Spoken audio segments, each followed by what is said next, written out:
अगर मेरा नाम नील मोहम्मद होता तो इस दुनिया को देखने का मेरा नजरिया शायद कुछ अलग होता,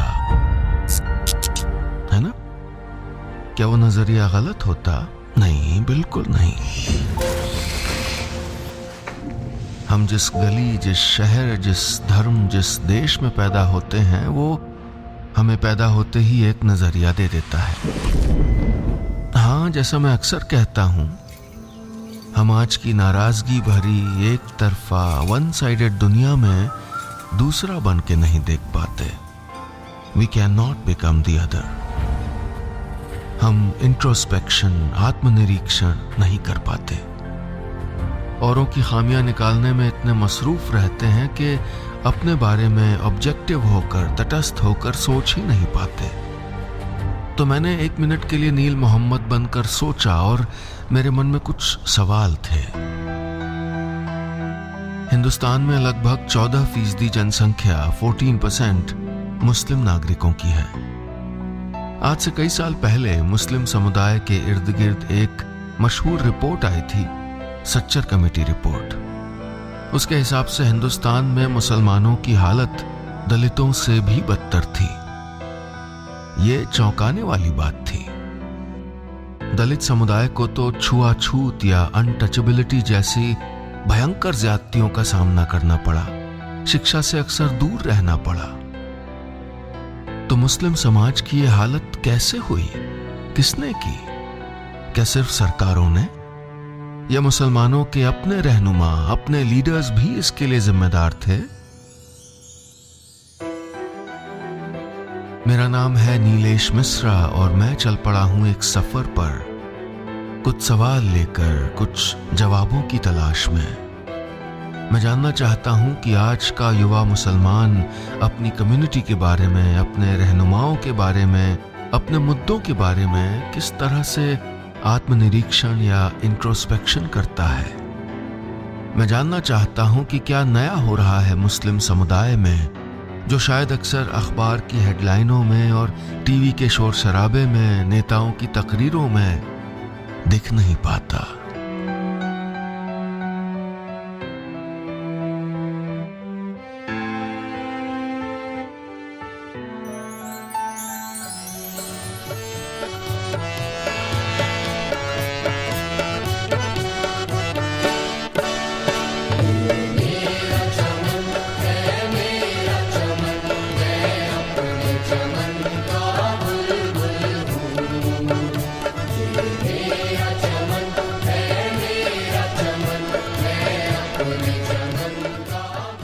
ये बहुत अजीब तरह की बात है कि हमारी जो कौमी लीडरशिप है उसके पास अगले 5 साल का भी विजन नहीं होता है। उसको पता ही नहीं है दुनिया किधर जा रही है। There is a huge lack of leadership in the Muslim community because, sir, who are the leaders of the Muslim community today? Sir, I can't. I absolutely cannot name one. Sir, and this is not क्योंकि आप name नहीं करना चाहते। Name नहीं, there is no name in my mind. Sir, कोई भी leader हो, अगर वो अपने मुस्लिम कम्युनिटी की बात करता है, उसको ग्राउंड लेवल की खबर होती नहीं है। तो मुस्लिम लीडर्स हैं वो ये देखते हैं कि हमारे जो स्ट्रॉन्ग पॉइंट्स हैं उन्हें दबा के वो हमारा वोट लेना चाहते हैं। वो हमें रिप्रेजेंट नहीं करते हैं एक तरीके से, वो हमारी सोच को नहीं रिप्रेजेंट कर रहे हैं, वो अपनी सोच को रिप्रेजेंट कर रहे हैं और उसे फिर हमारी सोच बना के दुनिया की तरफ दिखा रहे हैं। और उसकी वजह से ये एक बुरा जो इफेक्ट पड़ रहा है मुस्लिम कम्युनिटी का कि हम ये सोचते हैं और हमारे ऊपर जो बुरा इफेक्ट आ रहा है कि ये मुस्लिम सोच ये है, ये हमारे दुनिया की तरफ दिखाई जा रही है हमारे आज के जो लीड कर रहे हैं हमें नेताओं की वजह से। मुस्लिम्स को हमेशा सोचा जाता है कि विक्टिमाइज किया जाता है। They aren't that victimised. So I'd say the leaders who support Muslim, they should मतलब आके उन्हें ग्राउंड लेवल पे एक बार देखना चाहिए that Muslims aren't that victimized, they have been uplifted. There are certain concerns that Muslims have, but to making that agenda to win is not right. Media का भी ये कमाल है कहीं ना कहीं कि ये देखिए कि बात चल रही होती है लीगल राइट्स की और कोई शाही इमाम बैठा हुआ होता है। जहाँ बैठा होना चाहिए एक वाइस चांसलर को, जहाँ बैठा होना चाहिए एक लॉ एक्सपर्ट को, वहाँ वो शाही इमाम को बिठा रखते हैं। क्योंकि वो खुद भी नहीं चाहते कि वो मुस्लिम लीडरशिप या कोई लीडरशिप उभर के आए। एक ज़माना था कि अगर a woman would go ahead and वो बोलती, नकाब पहन के बोल देती थी, everybody would be like she knows something, you know, and now it has come out where everybody is like, you know, she can think. Oh my God, she can think. And now it has come to the point where it is normal and it's supposed to be normal. 12 साल में मैं शायद class में एक ही अकेला मुसलमान रहा हूँगा जो क्लास 1 से क्लास 12 तक एक ही क्लास में रहा। मेरे साथ एक दो लोग आते गए, बदलते गए, अंत में देखा गया कि मैं अकेला मुसलमान बचा हूँ।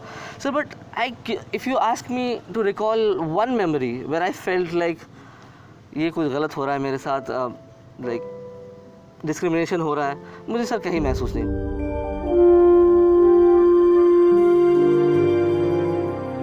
कुरान शरीफ का पहला लफ्ज है पढ़ो।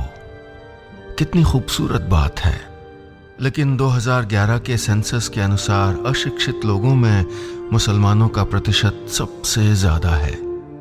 यानी वो कौम जिसकी हदीसों में फरमाया गया है कि इल्म हासिल करने के लिए अगर चीन भी जाना पड़े तो जाओ, वो कौम इल्म के मामले में सबसे पीछे है। ये मुस्लिम नागरिकों के साथ एक ऐसी ज्यादती है जिसने उनकी कई पीढ़ियों के भविष्य, उनके मुस्तकबिल पर गहरा असर डाला है। कैसे हुई ये हालत? मैं पहुंच गया हूं अलीगढ़, पढ़ाई लिखाई का गढ़, और इस बात से मुझे याद आ रही हैं वो 80 साल की दलित महिला जो मुझे बरसों पहले महाराष्ट्र के एक गांव में मिली थी। उन्हें आज तक नहीं भुला पाया। जब जिंदगी में वो अपने सबसे मुश्किल वक्त का सामना कर रही थी तो एक दिन उन्हें बाबा साहब भीमराव अंबेडकर की एक सभा में जाने का मौका मिला। बाबा साहब ने मराठी में एक कहावत कही, पढ़ो या मर जाओगे, रीड और यू विल डाई। वो ये सीख कभी नहीं भूली। 7 बच्चे थे। भूख का सामना करते हुए भी उन्हें पेट काट कर स्कूल भेजा। आज सब अफसर हैं, अच्छी नौकरियों में हैं। ये कहानी हम सब के लिए है। इस खूबसूरत अलीगढ़ मुस्लिम यूनिवर्सिटी के फाउंडर सर सैयद अहमद खान ने मुसलमानों को दीन यानी धर्म के साथ साथ शिक्षा और खासकर टेक्निकल शिक्षा पर जोर देने के लिए नए नए रास्ते बनाए।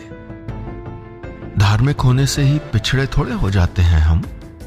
हमारी सोच हमें पिछड़ा बनाती है।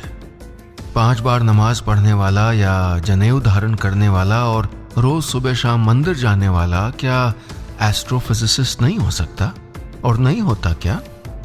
लेकिन ये लफ्ज मुसलमान जब भी आपके कानों में गूंजता है तो जहन में जो पहली तस्वीर उभरती है वो क्या होती है? सोचिए, सफेद कुर्ता और ऊंचा पैजामा, सर पे गोल टोपी, लंबी दाढ़ी, आंखों में शायद सुरमा। यही होता है ना मुसलमान। वो जो बिरयानी खाने खिलाने का शौकीन होता है, जिसके घर के दरवाजे पर हमेशा 786 लिखा होता है, जो घर पर जालीदार बनियान पहनता है, आवामिया कह के बात करता है, गोश्त की दुकानों की भीड़ में दिखता है और हाँ, कट्टर जरूर होता है। एक लंबे अरसे से मुसलमानों को इसी झूठी इमेज में कैद किया गया है। टीवी, सिनेमा, रंगमंच या किस्से कहानियों में मुसलमानों की यही दुनिया दिखाई गई है जो एक फरेब है, एक धोखा है, झूठ है। लेकिन दुनिया तो इसी नजर से मुसलमानों को देखती है। सियासत यानी पॉलिटिक्स इसी नजर से मुसलमानों को देखती है। मुसलमानों के रहनुमा खुद इसी नजर से मुसलमानों को देखते हैं। और अफसोस की बात यह है कि आहिस्ता आहिस्ता मुसलमानों का बड़ा तबका खुद भी इन्हीं मुद्दों को अपने असल मुद्दे समझने लगा है और अब उसी बुनियाद पे वोट करता है। हज सब्सिडी हटाए जाने पर वो अपनी बात रखता है, लेकिन वो अपने रहनुमाओं से ये नहीं पूछता कि आज भी 31% मुसलमान गरीबी की रेखा के नीचे क्यों हैं। वो किसी दूर देश में हो रहे मुसलमानों पर जुल्म के लिए सड़कों पर आ तो जाता है, लेकिन हुकूमत से ये पूछना जरूरी नहीं समझता कि यहाँ हिंदुस्तान में क्यों 25% मुसलमान बच्चे या तो कभी स्कूल जा ही नहीं पाए या उनको पढ़ाई बीच में छोड़नी पड़ी। वो रेलगाड़ी में सामने बैठे शख्स से कौम के खिलाफ हो रही साजिश पर घंटों तर्क वितर्क तो कर लेता है, लेकिन इस बारे में बात करना उसे पसंद नहीं है कि भारतीय रेलवे में मुसलमान कर्मचारियों की तादाद महज 4.5% क्यों है। वो सोशल मीडिया पर सामाजिक व्यवस्था की कमियां गिनाते हुए कमेंट दर कमेंट करता चला जाता है, लेकिन ये जानना उसके लिए जरूरी नहीं है कि मुसलमान सिविल सर्विसेज में सिर्फ 3% और विदेश सेवाओं में 1.6% ही क्यों है। तो क्या इन सारे मुद्दों पर मुस्लिम समाज के अंदर इंट्रोस्पेक्शन, आत्ममंथन चल रहा है? सवाल और भी है, जवाब ढूंढता है स्टोरी टेलर।